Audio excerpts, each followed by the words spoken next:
versículos 1b e 2. Gênesis, capítulo 5, versículo 1b e 2. Deus criou o ser humano. Ele o criou à semelhança de Deus. Criou-os homem e mulher e os abençoou. E no dia em que os criou, Deus os chamou de ser humano. Eu vou repetir essa tradução belíssima da Bíblia da CNBB. Deus criou o ser humano. Ele o criou à semelhança de Deus. Criou-os homem e mulher e os abençoou. E no dia em que os criou, Deus os chamou de ser humano. Palavra do Senhor. Observem já no início desse texto que parece que há um erro de tradução. O versículo 1, a narrativa é no singular. Eis a história dos descendentes de Adão. Quando Deus criou o ser humano, Ele o criou à semelhança de Deus. E o versículo 2, sem mais nem menos, passa para o plural. Criou-os homem e mulher. Quer dizer, plural e singular, homem singular, mulher singular. E os abençoou. E no dia em que os criou, Deus os chamou de ser humano. Para quem de nós achar que há aqui um erro de linguagem, de tradução, o capítulo 1 de Gênesis vem provar que não. Eu fiquei muito tempo pensando sobre isso. Por que que na narrativa do Gênesis, tanto do capítulo 1, versículo 26 e 27, que nós vamos ler daqui a pouquinho, como nesse capítulo 5, que retoma, por que essa passagem do plural para o singular, sem nenhuma permissão e nenhum pedido de permissão? Aí nós já entendemos aquilo que São Paulo vai falar em Efésios 5, a partir do versículo 24, do mistério do sacramento do matrimônio. Aquilo que Jesus depois vai falar em Mateus 19: Deus os fez uma só carne. Aliás, o texto de Malaquias é espetacular sobre isso. Em algum momento eu vou retomá-lo, ou hoje à tarde, ou amanhã nas duas pregações que nós faremos. Esse plural e singular. Ora, quem nós mais antigo estudou o catecismo antigo, já via que ali, na definição de Deus, aparece o singular e o plural. Quantos deuses existem? Um, mas que não é sozinho. É um Deus singular e plural. É um Deus Pai, Filho e Espírito Santo. Então é óbvio que ao criar o ser humano não poderia ser diferente. Porque se o ser humano é a imagem e semelhança desse Deus, e é aqui que eu queria pedir uma grande graça para nós. O tema desse acampamento é: unidos em oração salvaremos nossos filhos.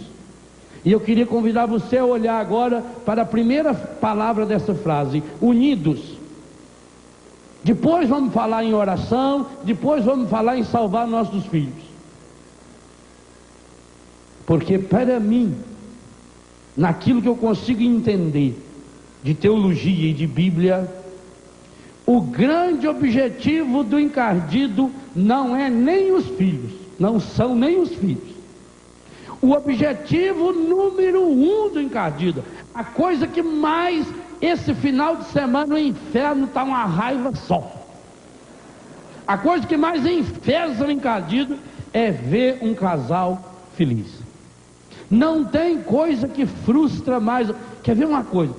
Uma pessoa gosta de outra, aí ela vai numa festa e chega lá, aquela pessoa que ela gosta está de mão dadas, andando com uma pessoa diferente. Como é que fica o espírito dessa pessoa? O encardito, você imagina então? O encardito queria estar aí de mão dada com você, mulher, com você, marido, e olha e vê quem no lugar dele. A grande raiva dele não são nem os filhos, isso é só consequência. Agora, por que será que o encardito tem tanta raiva de marido e mulher? E eu digo uma coisa a vocês: enquanto nós não entendemos isso, nós não entenderemos nada de matrimônio. O grande problema do matrimônio não está nos filhos, o grande problema do matrimônio não está na situação econômica, o grande problema do matrimônio não está na vivência sexual. Isso tudo é consequência. Isso tudo vai externalizar e aprofundar. A gênese. O que significa a palavra gênese? O começo, a raiz. A raiz do matrimônio está na compreensão do matrimônio. Eu digo uma coisa a vocês: o matrimônio é o único sacramento que, se Jesus não tivesse inventado, a igreja nunca inventaria. Os outros 6 sacramentos a igreja até poderia inventar, até mesmo a Eucaristia, mas o matrimônio não. Porque pensa bem, o que significa sacramento? O que significa a palavra sacramento? É um sinal que contém aquilo que representa. Quando derrama água na cabeça da criança, eu te batizo em nome do Pai, do Filho e do Espírito Santo. A água é essa matéria. Quando o padre impõe as mãos sobre o pão e o vinho, e depois levanta o Santíssimo, como hoje à noite nós vamos receber o Santíssimo Sacramento aqui para adoração, hoje à tarde nós vamos recebê-lo em Eucaristia, nós olhamos para aquele pedaço de pão, e aquele pedaço de pão é sagrado, porque ele não representa Jesus, ele é Jesus. Olha que coisa linda. Quando a procissão do Santíssimo, e por isso que não se deve botar a mão no Santíssimo na hora da adoração, por isso que o sacerdote se reveste com uma capa especial, solene, colocam uma proteção se for andar no templo, né? Uma sombrinha bonita, dourada, aquele tudo solene, porque é o Santíssimo. Coloca num ostensório que lembra um pouco a cor do ouro. É sacramento. Tão sublime sacramento adoremos nesse altar. Agora, qual é a matéria do sacramento do matrimônio? Qual é a matéria do sacramento do matrimônio? O marido e a mulher, um casal. Pensa bem, a igreja formada por homens, porque quem pensava na igreja antigamente eram só os homens. Quem fica padre, bispo, cardeal? Quem fazia teologia? Homem celibatário. Vocês acham bem que, com todas as ideias que o mundo já ensinou de errado sobre sexo, a igreja iria inventar o matrimônio e dizer que isso é sacramento? Podia falar tudo menos isso. A primeira prova de que o matrimônio é sacramento está aí, e é ligada já a essa prova do sacramento do matrimônio que nós já podemos afirmar para vocês uma coisa que eu venho falando a muitos dos meus amigos casais. Não pense você que os problemas de relacionamento conjugal vão acabar. Muito pelo contrário, cada dia vai ser pior. Quanto mais você se amar, quanto mais junto você tiver, quanto mais Deus você semear, mais e maiores serão os problemas, porque com mais raiva vai ficar encadido. Ideia minha, isso aqui é ideia minha. A teologia é da igreja, eu desenvolvo no meu livro Cure Seu Coração, mas essa ideia é minha. Na minha opinião, a hora em que o anjo se rebelou contra Deus foi a hora em que Deus fez o homem e a mulher à sua imagem e semelhança. O instante em que o encardido, que era anjo, se encardiu, foi nessa hora, porque ele pensou: homem e mulher feito do barro, e eles serão agora o quê? Imagem e... não, ele não aceitou. E a Bíblia não tem medo de colocar o matrimônio como sinal de Deus. Qual é o maior sinal de Deus em toda a Bíblia? Qual é o maior sinal de Deus? A cruz? A Eucaristia? Qual? Qual é o sinal de Deus que abre e fecha a Bíblia? Aparece no primeiro capítulo da Bíblia e aparece no último capítulo da Bíblia. Casal, marido e mulher. O matrimônio abre e fecha a Bíblia. Está lá em Gênesis 1 e está em Apocalipse 22. O Apocalipse 21, já preparando o último capítulo da Bíblia, diz que o novo céu e a nova terra, a Jerusalém celeste, é comparada a uma mulher ornada, bem arrumada. Não é um escangalhado, não. Uma mulher bem arrumada para o seu marido. E outra para o marido, porque a mulherzada de hoje, a maior parte arruma, veste roupa por causa das colegas delas. Ela fica preocupada com a roupa que vai vestir por causa das amigas. Imagina a minha colega falar que eu usei esse mesmo vestido no casamento da outra. Não.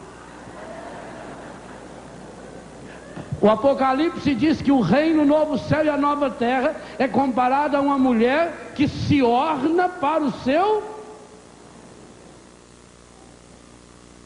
Jesus não comparou o reino dos céus, pensa bem no que é isso, é comparado a uma festa de casamento que o rei fez para o seu filho.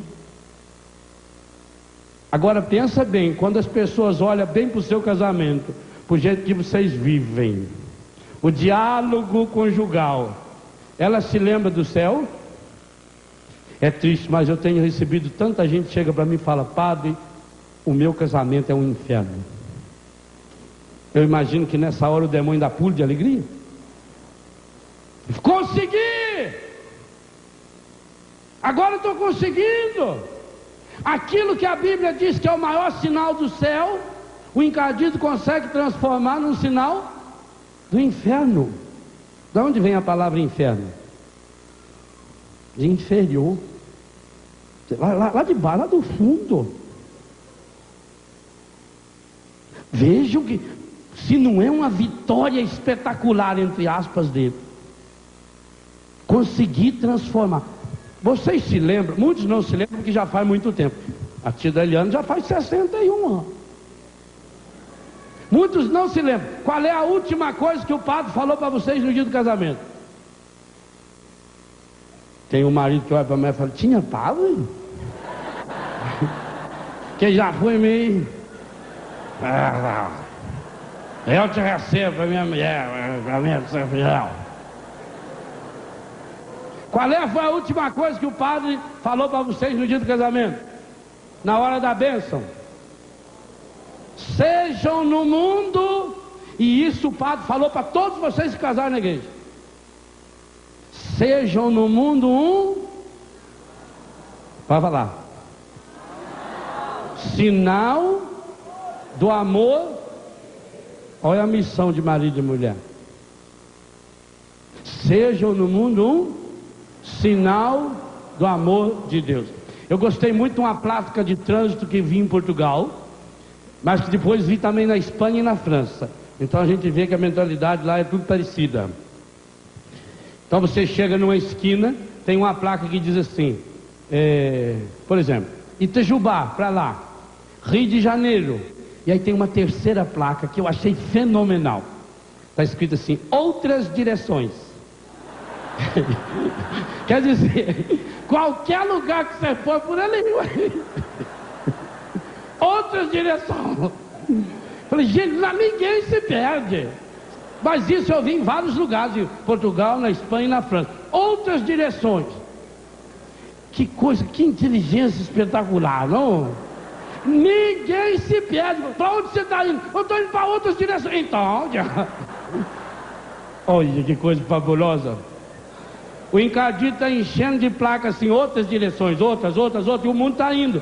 E aonde estão as placas que eram para sinalizar o amor de Deus? Sabe quando você lê o jornal e fala assim, o mundo está uma porcaria? Culpa de quem? Onde está Deus? Culpa de quem?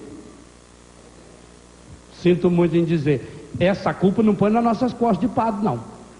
Essa é de vocês, marido e mulher. Para que foi casar na igreja? Está escrito lá. Sejam no mundo um. Então significa o seguinte: as pessoas que caminham perto de nós, nossos filhos, nossos amigos, nossos parentes, olhando para nós, enxergam Deus. É o primeiro exame de consciência que cada casal tinha que fazer. As pessoas que convivem conosco, imagine se hoje viesse uma perseguição religiosa, como no tempo dos romanos, em que cada pessoa que era cristã mandava matar. Ou como aquela senhora disse para Pedro, você deve ser seguidor dele sim, o seu jeito dá a entender que você é. Imagine se hoje viesse uma perseguição, em que as pessoas cristãs, católicas, iam todas para a fogueira. Você iria? Pensa bem, é triste que muitos de nós não iríamos. Que ninguém nem notava, nem notou que a gente é cristão. Ora, como é que o casal pode ser sinal do amor de Deus, se não fizer uma profunda experiência do amor de Deus? O casal cristão tem que ser especialista no amor de Deus, para espalhar o amor de Deus para o mundo, para encher o mundo de placa. A pessoa está lá num buraco, a pessoa está lá naquele túmulo do Lázaro, a pessoa está jogada na vida. Quando olhasse um casal cristão, opa, é por aqui o caminho. Esse é o sinal de Deus. E isso não é brincadeira da Bíblia, não. Tanto que São João, o evangelista dos sinais, vai colocar qual é o primeiro sinal de Jesus, o primeiro milagre de Jesus. Uma festa de casamento, as bodas de Caná, contexto de Eucaristia. É muito sério, meus irmãos, mas eu queria que a gente compreendesse pela Bíblia a seriedade. Abra sua Bíblia na primeira página do texto do Gênesis, Gênesis capítulo 1. Vamos fazer uma leitura rápida desse capítulo. Depois em casa você faz essa leitura com mais calma. Eu quero chamar a atenção de cada um para isso que o autor sagrado quer nos mostrar e que infelizmente nós estamos deixando de lado e não percebemos a riqueza daquilo que é a sua vocação. E repito, enquanto não redescobrirmos a riqueza, a beleza, a grandeza da vocação, marido e mulher, sacramento do matrimônio, nós não vamos resolver nenhum dos outros problemas, porque o casamento está em crise e vai acabar. Casamento tem que acabar mesmo, porque casamento é contrato entre duas pessoas. Sacramento do matrimônio não, é uma aliança feita a três, é marido, mulher e Deus, por toda a eternidade. O que Deus uniu, o homem não separa, e foi Jesus Cristo que falou esse negócio. Agora, por que será? Abra sua Bíblia, Gênesis capítulo 1.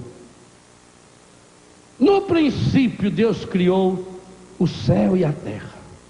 A terra estava deserta e vazia, as trevas cobriam o abismo, e o Espírito de Deus pairava sobre as águas.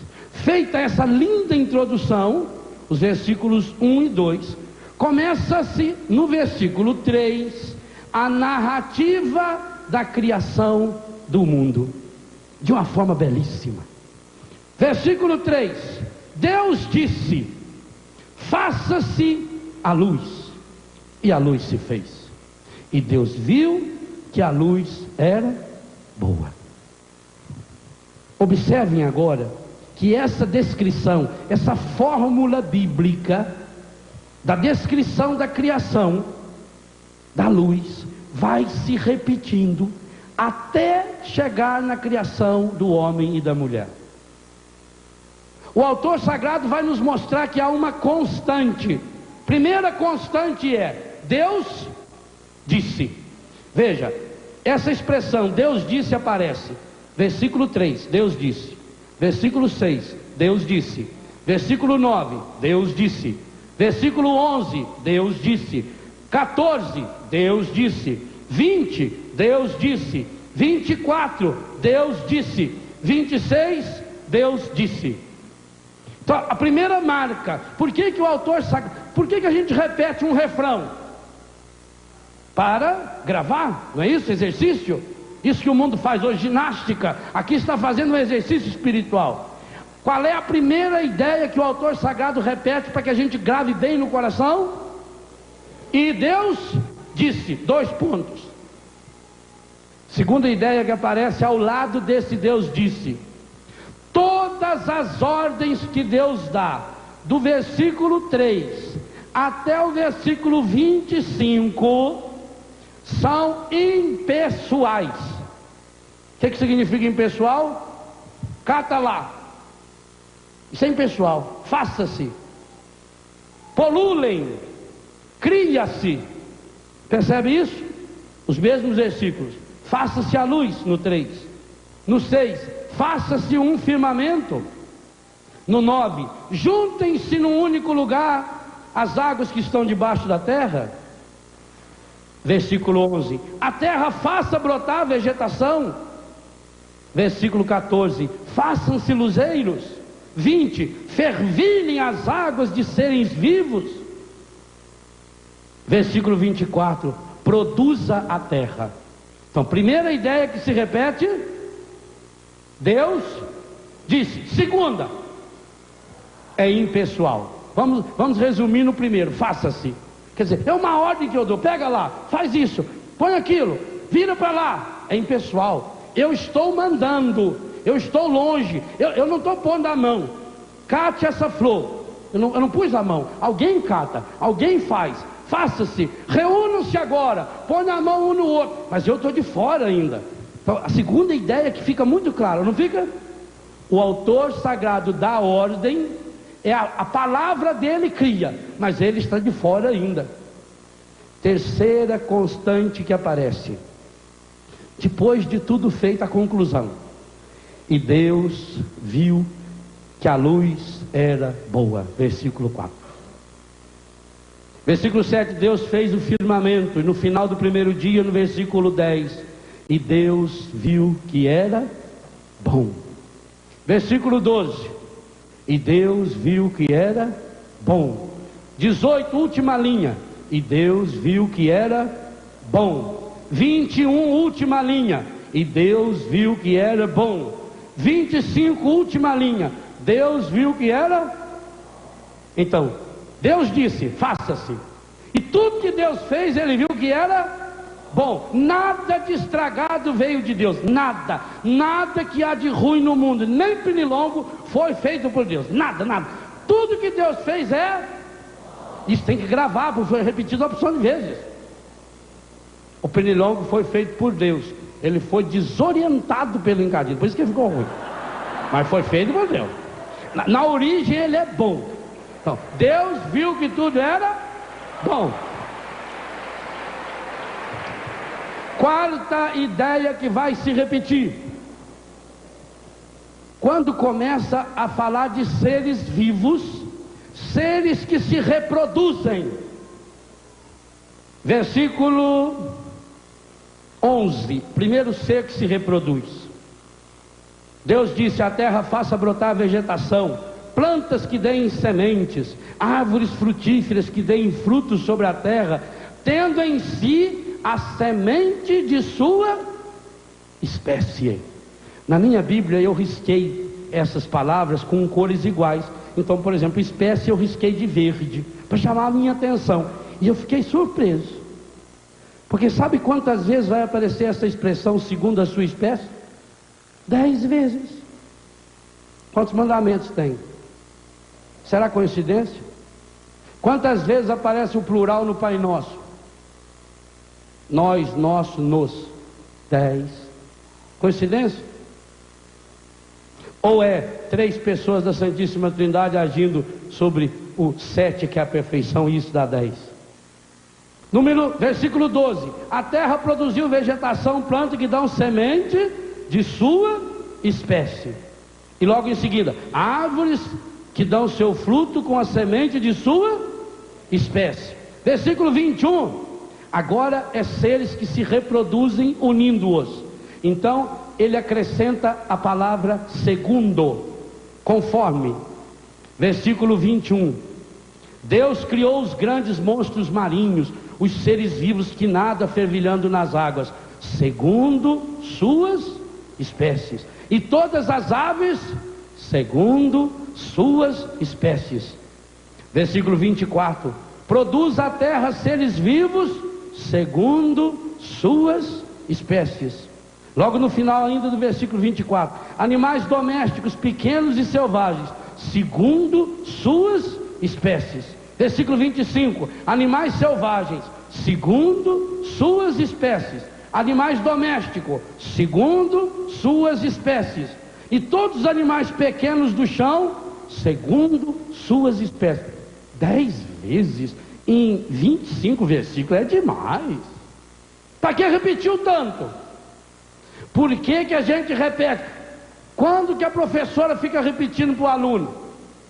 Eu, quando eu era molequinho lá no Biguá, não sabia tabuada, ficava de castigo no final da aula. Agora eu gostava que a professora, ela morava em outro lugar, morava lá no Salto, não, morava no Rio Claro, e aí ela tinha que pegar a charrete dela e ir embora. Ela deixava a servente para tomar a tabuada da gente, e a servente não sabia ler só com os olhos, ela lia com a boca, assim, 1 vez 1. Então eu treinei a olhar para a boca da servente. Ela assim, 2 vezes 2, 4. Acertou, a servente não errava nunca. Quando que a gente repete o exercício? Até aprender. Por que que o autor faz 10 vezes? Segundo a sua... Será que é por acaso? Vocês acham que foi por acaso? Está forçado o texto? Ou essas 3 ideias fundamentais se repetem no mínimo 7 vezes, os 7 dias da criação? Agora chega na hora de criar o ser humano. O autor usou toda essa lógica para nos chamar a atenção para aquilo que está escrito no versículo 26 e 27, que arrepia o coração da gente. Porque quando chega para fazer o ser humano, muda tudo. Observa, a única coisa que é igual é o Deus disse. Depois dos 2 pontos, muda o tempo verbal, a pessoa, tudo, toda a estrutura da frase. Será por acaso? A primeira ideia, Deus disse, se reproduz. Deus disse, versículo 26. Segunda, todas as ordens eram impessoais. E agora? Agora Deus se coloca no meio.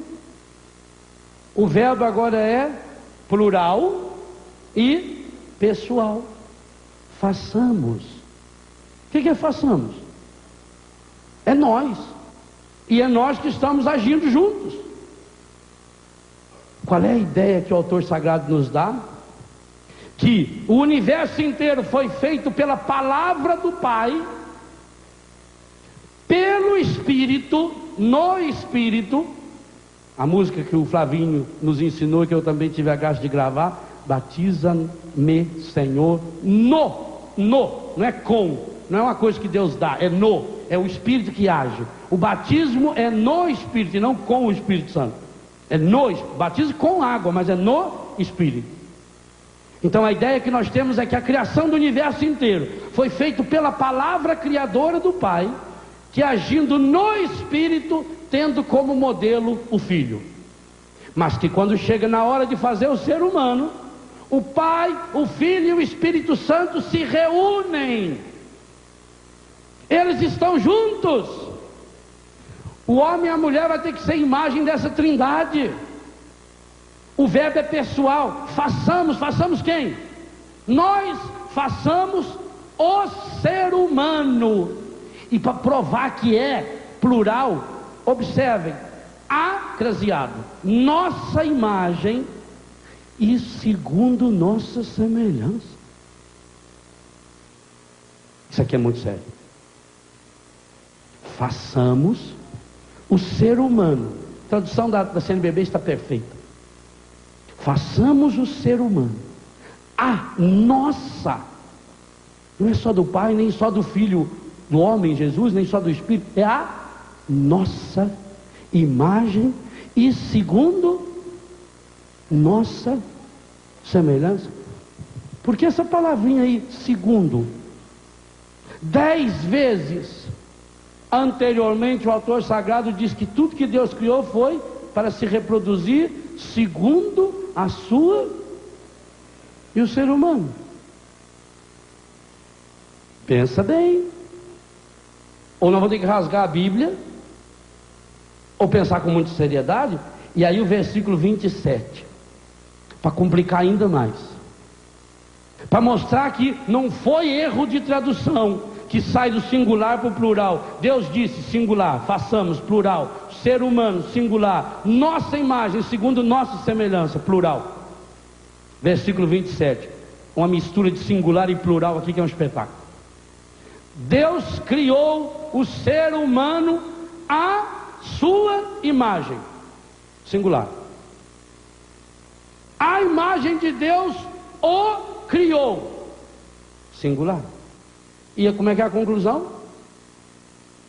Homem e mulher, ele, singular, os criou.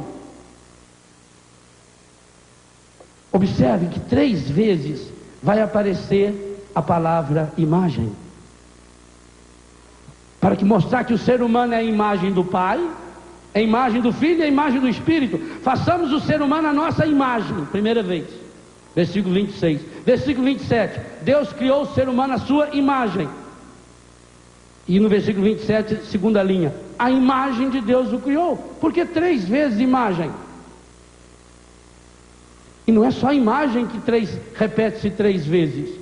Também o verbo, a ação criadora, repete-se 3 vezes. O verbo criou.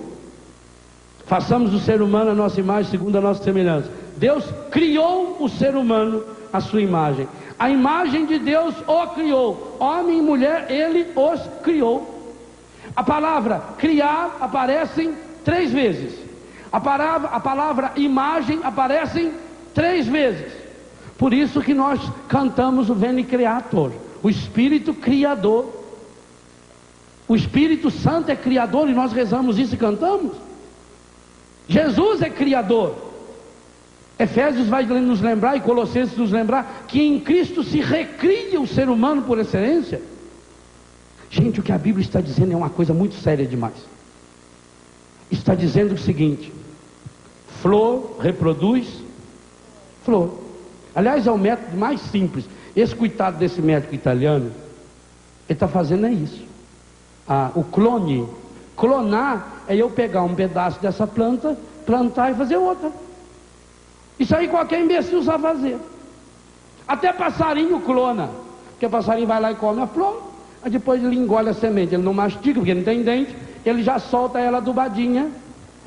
Isso é clone. Antigamente não tinha casinha. Sabe o que é casinha? A gente fala, professor, deixa eu ir na casinha. Então não tinha casinha, a pessoa achava assim um confortável lugar, né? Na sombra. Por isso que você descobria onde que as pessoas gostavam de comer goiaba. Anda na roça, você vê um pé de goiaba lá, outro lá. Isso é clone.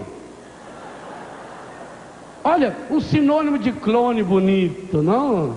Plantar goiaba pelo método do Antinori. Você come, depois então você vai caminhar no mato, e ali você clona. Adubadinha, clonagem. Segundo a sua. Então se eu planto uma flor dessa, vai nascer uma flor dessa. Animais. Animais produzem e se reproduzem segundo a sua.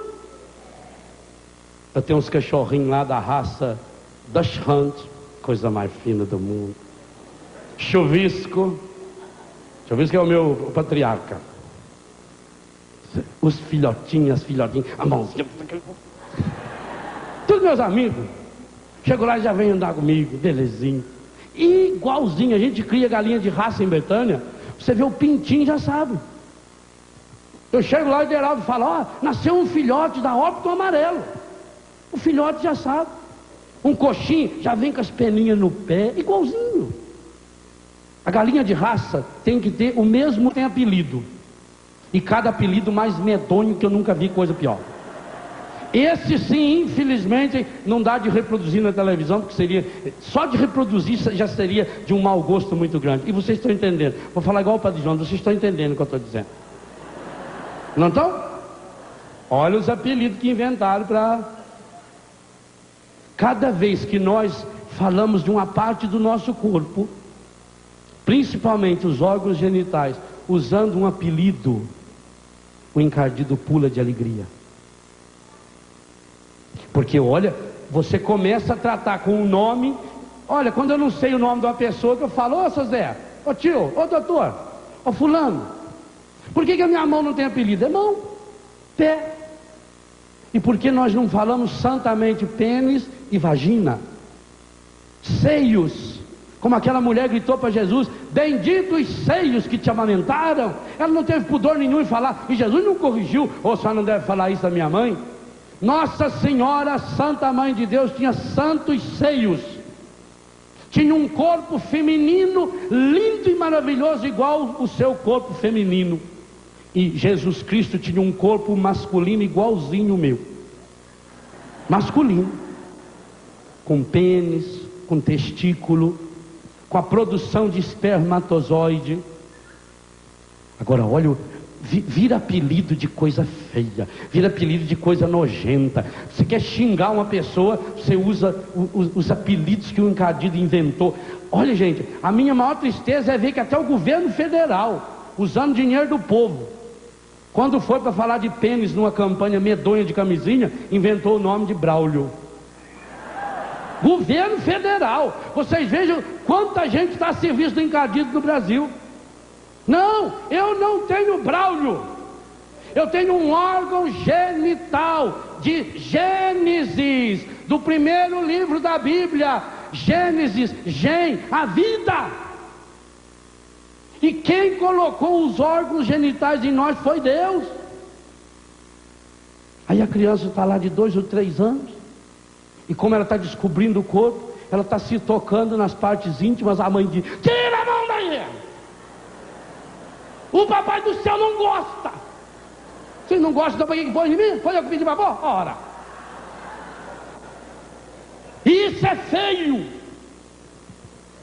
A criança fica baratinada. Como é que está em mim? É feio. Quem fez o seu olhinho foi Deus. A sua orelhinha, a sua boquinha. E aí parece que o encardido de raiva veio e acrescentou uns negócios de nós aqui. Olha, gente, olha que vitória ele fez. A primeira coisa que nós temos é santificar a nossa fala, santificar o nosso corpo, porque Jesus Cristo teve um corpo igualzinho o masculino, igualzinho o corpo do seu marido, e Nossa Senhora teve a santa, pura, esse corpo que está assunto ao céu. Lá no céu tem um corpo masculino e um corpo feminino perfeito, que nunca passaram pelo pecado, com os seus genitais perfeitos, para mostrar ao ser humano que se Adão e Eva, quando deixaram se levar pelo pecado, acabaram fazendo umas folhas de figueira. Você já viu o tamanho que é folha de figueira? Esse tamanho assim. Fosse ainda uma folha de bananeira, de um caeté, de uma Vitória Régia, tapava alguma coisa. Mas folha de figueira, uma folhinha de nada. E se esconderam de Deus no meio do mato do paraíso. Jesus Cristo não, ele ficou nu na cruz, para curar das nossas nudezes, de todas elas.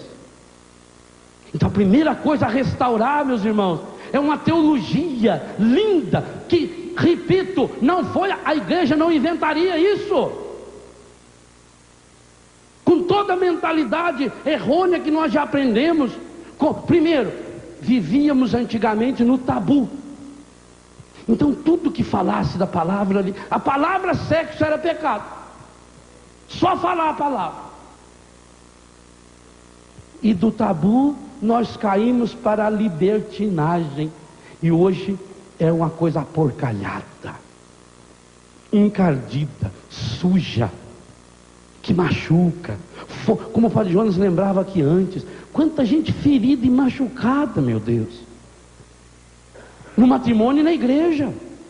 Alguns exemplos que nós estamos vendo aí de colegas nossos sacerdotes que ainda não descobriram essa dimensão. A primeira coisa que nós precisamos pedir ao Senhor é purificar a nossa mente. Por isso São Pedro diz: aprontai a sua mente, deixa ela pronta. Por isso São Paulo vai dizer em Romanos 12 que a verdadeira renovação precisa ser uma renovação da nossa mentalidade. Enxergar, o meu corpo é obra-prima de Deus. O homem e a mulher não é um acaso. Deus criou homem e Deus criou mulher e os uniu. E quando esse homem e essa mulher se unem, eles não reproduzem seres segundo a sua imagem e semelhança. Eles não reproduzem seres segundo a sua espécie. O que eles reproduzem? Pode falar com a boca cheia, porque é isso mesmo. Não precisa ter medo de dizer não. Mas tem uma coisa muito linda que Jesus veio ensinar: o ser humano tem que reproduzir Deus, mas não só através da sexualidade. Através da sexualidade é o ápice. Por que o grande prazer que o homem e a mulher podem chegar e devem chegar a ter, segundo o Catecismo da Igreja Católica, citando o Papa Pio XII, num discurso que ele fez às parteiras, no dia 29 de outubro de 1951, quando ele falava do prazer sexual genital. Por que é o maior prazer físico que o ser humano pode ter? Sabe de onde vem o prazer sexual? Da alegria de Deus. Cada vez que Deus cria, o que ele falava? O que o autor sagrado diz que Deus falou? E Deus viu que tudo era bom. Então, quando Deus fez o homem e a mulher, o que o autor sagrado diz? Tem uma intensidade, porque aí está o Pai, o Filho e o Espírito Santo juntos. E Deus viu que tudo era muito, mas muito bom, era excepcional, era espetacular. E quem no mundo é chamado a refletir esse fabuloso, essa maravilha, essa beleza de Deus? Você marido e você mulher. Agora vocês acham que o encardido vai ficar de braços cruzados deixando vocês pintar e bordar amor para o mundo? Nunca! Para ele é muito melhor. Olha, o encardido, e eu já falei isso aqui na Canção Nova uma porção de vezes. O encardido, ele tem duas armas apontadas: uma contra vocês, marido e mulher, outra contra nós, padres. Porque aí ele acaba com três coisas fabulosas. Três: a reprodução de Deus, da imagem e semelhança de Deus que são os filhos, a Eucaristia e a confissão. Acabando com essas três coisas, ele faz a festa. O resto ele engana, porque vocês podem ver que inclusive muitas religiões que são dissidentes levaram todos os outros sacramentos, menos esse. Levaram batismo, acreditam até na infusão do Espírito Santo, fazem algum tipo de assistência aos doentes, mas falar que sacramento, que matrimônio é sacramento, é pesado demais. E compreender, e por isso que não é fácil. Se alguém disser para você: entregue o seu matrimônio para Jesus que vai ser uma beleza, eu digo: mentira. Observe, gente, o matrimônio é tão importante na Bíblia, que além de abrir e fechar a Sagrada Escritura, o matrimônio é a única bênção que não foi destituída nem com a destruição da humanidade no dilúvio. E isso o sacerdote reza na bênção de marido e mulher. A natureza reproduz a vida. Quantos dias leva o ciclo da vida para chocar o passarinho? 14 dias. A galinha, 21. Patos, marrecos, 28. Ganso selvagem, 35. Avestruz e papagaio, 42. Coincidência? Qual é a diferença de um para o outro? À toa? Jesus diz: olhai as aves do céu. Você sabia que todas as plantas que produzem grãos, sempre o número de grão é par? Sempre. Isso é a ciência moderna que diz. Todo cacho de banana, a última fileira é sempre número par. Toda espiga de milho tem números grãos pares. Toda espiga de trigo tem números pares de grão. A onda da praia tanto faz, se é na tempestade ou na bonança, quebra número par, 26 vezes. É por isso que Deus também mandou 2 a 2. Como mandou os apóstolos 2 a 2, como Jesus foi curar os 2 discípulos de Emaús, hoje Ele olha para você, marido e mulher, e diz: vocês 2 têm que formar uma só carne. Então, não é só uma só carne física, também. Por isso que a união íntima, a união sexual genital, tem que ser revestida de uma luz maravilhosa, de uma beleza, de uma sacralidade especial. No retiro que nós fazemos para casais em Betânia, nós abençoamos os lençóis, são lençóis especiais para o casal, com anjos desenhados, para perceberem que é uma coisa santa, linda, maravilhosa. Digo mais, eu vou voltar nesse assunto. O encardido está aporcalhando a sexualidade exatamente por isso, porque a sexualidade, a união íntima do homem e da mulher, foi um método que o próprio Deus criou para que o homem pudesse curar a mulher e a mulher curasse o homem. A sexualidade tem que ser fonte de vida. O catecismo da Igreja Católica diz: a vivência sexual, a sexualidade conjugal é fonte de prazer e de alegria. Tem que ser. E no entanto, o que o encardido conseguiu fazer? Transformar os órgãos genitais de gênese, de geração da vida, em órgãos de morte. Então hoje a sexualidade é um caminho de morte, não só pela AIDS, pelas doenças sexuais. No mundo acontece cerca, segundo a Organização Mundial de Saúde, de 40 milhões de abortos por ano. Pensa bem o que é isso. A Bíblia não tem medo de dizer, gente, que Deus, ao criar o homem e a mulher, ao criá-los imagem e semelhança, os convidou a participar agora do ápice. Significa o seguinte: até o façamos, também esse plural está envolvido o ser humano. Até o versículo 25, tudo que foi criado no universo foi criado só por Deus. A partir do versículo 26, todo o resto da Bíblia, todo o resto do universo tem que ser sempre a união profunda do homem, da mulher e de Deus. Não é isso que acontece na geração da vida?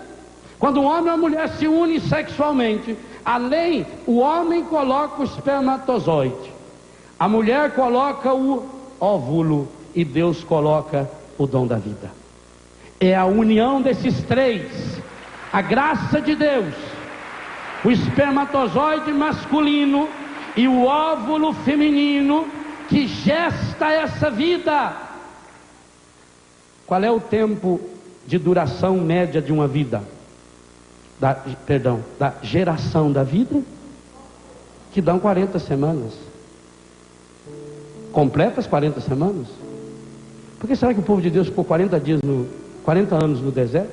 Moisés 40 dias em cima do monte, Jesus 40 dias em jejum e oração, Jesus ressuscitado ficou 40 dias entre os apóstolos antes de subir. É essa nova vida, é essa gravidez de Deus. E hoje nós estamos sendo chamados a entrar nesse processo de deixar Deus nos gerar novamente. O homem e a mulher é chamado a ser reprodutor de Deus, a reproduzir Deus. Mas não é só reproduzir Deus na hora em que se une na Gênese com seus genitais.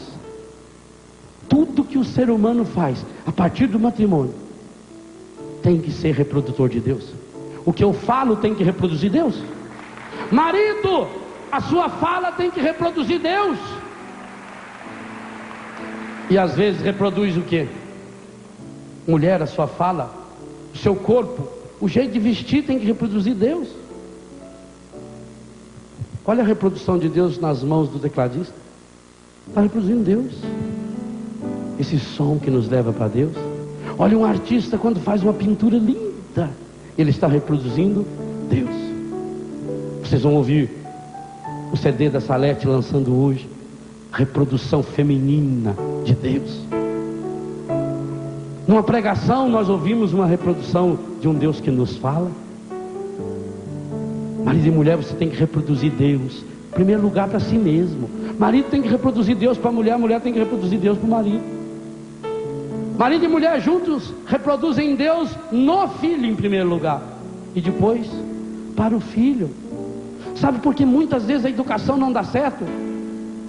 Porque vocês vão sozinhos para educar os filhos. O filho nunca é só do pai e só da mãe. O filho nunca é só do espermatozoide e do óvulo. É espermatozoide, óvulo e graça de Deus. Sem essa graça de Deus, a gente não reproduz Deus. E quando nós não reproduzimos Deus, o que nós reproduzimos?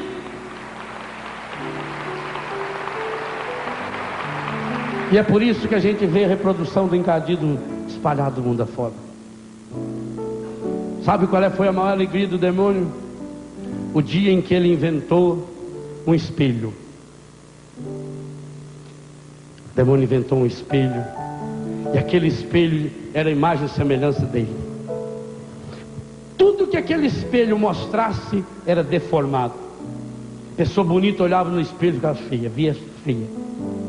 A flor linda projetada no espelho era murcha. A pessoa justa projetada no espelho era injusta. A pessoa bondosa projetada no espelho, ela se tornava uma pessoa ruim. A pessoa alegre projetada naquele espelho, ela ficava uma pessoa triste. E o encardido foi conseguindo chegar no ponto mais alto, porque uma vez ele levou Jesus também lá no ponto mais alto, e lá do ponto mais alto ele conseguia refletir o mundo, e grande parte do mundo, e ele ia refletindo, e só apareciam as coisas ruins, e as coisas boas iam ficando ruins, e ele começou a achar bom e achar graça, e ele começou a rir, e aí começou a juntar encardidinho que queria ver junto também, porque todos eles querem ver a mesma coisa. O buraco da fechadura deles era igual. E cada um queria agora o espelho para si, começaram a brigar e a tomar o espelho e gruda, faz pagar que é meu, não senhor é meu, e um gruda, o outro gruda, o outro gruda. Fizeram um forró-bodó, quebraram o espelho. O encardidão, responsável pelo espelho, começou a pisar naquele espelho de raiva e sapatear em cima daquele espelho, e os outros encardidos também vinham e pulavam para humilhar ele. E aquilo foi transformado em milhões e milhões de pequenos cacos. E depois, do mesmo jeito como ele estava lá em cima, já que tinha pisado, quebrado, ele começou a soprar. E aquilo começou a espalhar. Caquinhos, caquinhos, caquinhos, caquinhos. E aqueles caquinhos começaram a cair nos olhos de algumas pessoas. E a pessoa às vezes sentia uma coceirinha no olho, não sabia o que era. Era aquele caquinho. Às vezes era a vizinha que trazia soprando. Soube da última, já tinha entrado o caquinho. Às vezes era a mulher mesmo que já estava com o caquinho na mão, quando o marido chegava tarde do serviço, ao invés de tirar a faixa dele que estava ressuscitado, já soprava, e aí vinha uma chuva de caco em cima dele. E cada pessoa que ganhava um caquinho daquele no olho ou na boca, ia para o coração, passava a enxergar as pessoas com defeitos, passaram a ver só as coisas ruins. E é por isso que tem muito casamento que está precisando fazer uma boa lavagem nesses olhos e no coração, porque só vê coisa ruim, só vê caco, caco, caco, caco, caco, caco, está despedaçado. Limpa o olho, não tem colírio para isso. Ou lava esse olho. E Jesus disse que o olho é a lâmpada do corpo. Se o teu olho é são, tudo mais será são. Jesus disse que se olhar com desejo bom ou ruim com uma pessoa, já está cometendo pecado ou criando Deus. A única água que lava é o Espírito Santo. Por isso que, como Jesus foi lá e tocou os olhos do cego, molhou com a saliva dele um pouquinho da água, a água que é o Espírito, e passou no olho daquele cego, e ele passou a enxergar. Como os cegos de Jericó que passaram a enxergar, hoje também nós precisamos pedir: Senhor, nossos olhos estão cheios desses cacos do espelho, do encardido, e é por isso que eu só vejo coisa ruim no meu marido, na minha mulher, nas pessoas. Eu quero, Senhor, eu preciso, lava hoje, Senhor, os meus olhos e os olhos do meu coração, para que eu veja, Senhor, que eu veja segundo os seus olhos, porque a tua palavra diz que Deus viu que tudo era bom, e eu vejo que tudo é mal, e eu estou sempre reclamando, eu estou sempre brigando, eu estou sempre achando ruim as coisas, Senhor. Hoje eu estou entendendo tudo, Senhor. Foi o encardido que soprou, Senhor, que soprou esse caco. E aí eu tenho que pedir agora para Maria, como o filho que vem chorando: mãe, entrou um cisquinho no meu olho. E a mãe vai passando o dedo e soprando: Maria, mãe, sopra esse cisco que está no nosso olho, sopra esse pedacinho do espelho do inferno, que leva a pessoa a só ver as coisas inferiores, a só observar os defeitos uns dos outros. Mãe, está aqui dentro de mim, mãe. Jesus disse: como é que você vai tirar a trave do olho do seu irmão se tem um cisco no seu? Eu quero enxergar como Deus, o Deus que viu que tudo era bom, o Deus que criou o homem e a mulher à sua imagem e semelhança. Eu quero enxergar na pessoa do meu marido, da minha esposa, a imagem e semelhança desse Deus. Eu quero ver o rosto de Deus. Por isso eu peço: lava meus olhos, purifica meus olhos. Põe a mão sobre os seus olhos e peça: Pai, tem muito caco espalhado aqui no meu olho, e alguns que já vieram no meu coração, entraram pelos meus ouvidos, e esses caquinhos me incomodam. Eu não consigo enxergar direito, e eu estou sempre com essa cara de tristeza, porque o cisco no olho faz o olho ficar avermelhado, deprimido, choroso. E eu fico, Senhor, querendo: tomara que meu marido mude, tomara que minha mulher mude. O dia que ele mudar, o dia que ela mudar, vai ser tudo diferente. E nada muda, porque eu estou carregando dentro de mim, Senhor. Jesus, toca nos meus olhos. Eu quero enxergar. Eu quero enxergar como Deus, esse Deus que vê o nosso coração, sonda com a compaixão. Como a gente precisa também, como o sacramento do matrimônio precisa dessa restauração. Só unidos na oração salvaremos nossos filhos. Hoje nós suplicamos, Pai, dá-nos essa graça de enxergar com os olhos de Jesus. Mãe, sopra, assopra, mãe. Pai, quando nos fizestes boneco de barro no paraíso, assopraste sobre nós o teu hálito, o teu ruá. Jesus ressuscitado, que assopraste sobre os discípulos, os apóstolos, recebam o Espírito Santo. Sopra hoje sobre cada um de nós, sobre cada marido, sobre cada mulher, cada sacerdote, cada filho, aqui nesse rincão espalhado Brasil, mundo afora, pela televisão. Que entre televisão, que entre pela visão essa imagem, que entre hoje também essa santa visão. Limpa nossos olhos, tira esses cacos. Eu estou vendo as pessoas deformadas, injustas. Eu só vejo as coisas ruins, eu só vejo as coisas negativas, e com isso eu só reclamo. Se a tua palavra diz que Deus viu que tudo era bom, eu vejo que tudo é mal. Eu quero ver com os olhos de Deus. Eu quero sondar aí lá dentro do coração, com a compaixão, um amor grande pelo outro. Eu não quero mais viver me maltratando. Quantos casais se maltratando, com palavrões, com ofensas. Limpa meus olhos, Senhor. Marido, faz uma caridade linda de Deus. Põe sua mão nos olhos da sua esposa e peça: Espírito Santo, lava os olhos da minha esposa, tira esses cacos. Fica de pé, vai ficando de pé, olhando bem de frente para sua esposa. Toque agora com as suas mãos nos olhos da sua esposa. Você em casa também. E você que não tem marido, não tem mulher com você, você que é solteiro, viúvo, põe você mesmo a mão nos seus olhos. Marido, agora exerça a sua autoridade, o seu sacerdócio, e peça: Senhor Jesus, cura, lava esses olhos, tira essa sujeira desses olhos. Tira esses cacos. A gente vivia tão bem e um belo dia alguém soprou esses cacos perto da nossa casa. E a partir dali eu só comecei a ver coisa negativa.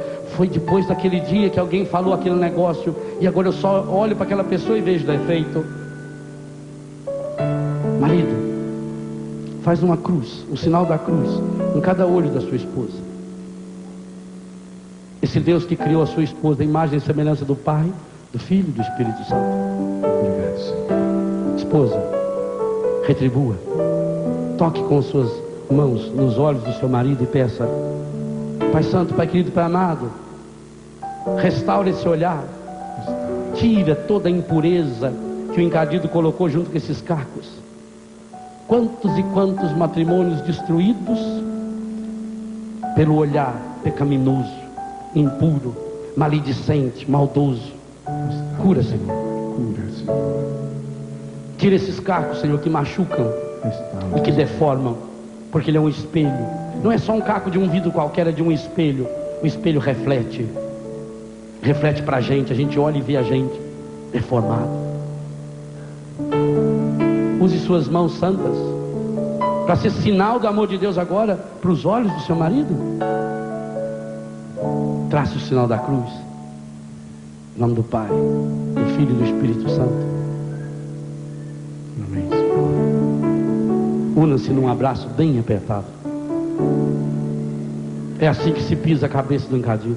Bendito seja o Senhor. Amém. E se faz tempo que você não diz para sua esposa, para o seu marido: eu amo você. Não tenha medo de dizer: eu amo você. Obrigado. Dá um beijo. Mas não esses beijos que parece que passa a mão na barriga do sábio, não. Eu vou ensinar vocês a beijar, muitos não sabem. Não fica olhando para mim. Marido e mulher fica de frente um para o outro. Olha bem de frente. Não é inimigo. Agora o marido inclina a cabeça 15 graus para a direita. Sim, porque senão pega no nariz. A esposa inclina a cabeça 15 graus para a esquerda. Isso, agora vai juntando bem devagarzinho. Aí. Sabe tudo. Essa é a oração que o encardido não gosta. Agora eu achei muito rápido esse negócio aí. Peça a esse Deus que abençoe vocês. É isso que nós pedimos. Pai Santo, Pai querido, Pai amado, esses casais querem essa renovação do teu amor. Desejam essa renovação. E é por isso que nós estamos aqui. Fecunda o Senhor no seu amor. Fecunda, Senhor. Cura-os. Liberta-os, Senhor. Sim, Senhor Jesus. Faça com que possam, vivendo o amor, tornarem-se cada vez mais, ou a partir de hoje, sinais e canais do amor de Deus para o mundo. Amém. Uma musiquinha bem simples, Padre Léo. Nós vamos ensinar agora, e talvez isso resuma o que o casal, para o que o casal é feito neste mundo, para a glória de Deus. A música é bem curtinha. Ela é assim: em minha vida, glória.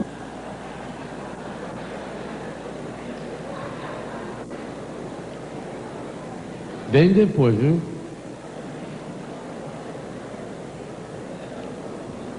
Três dias depois, houve um casamento em Caná da Galileia. E a mãe de Jesus estava lá.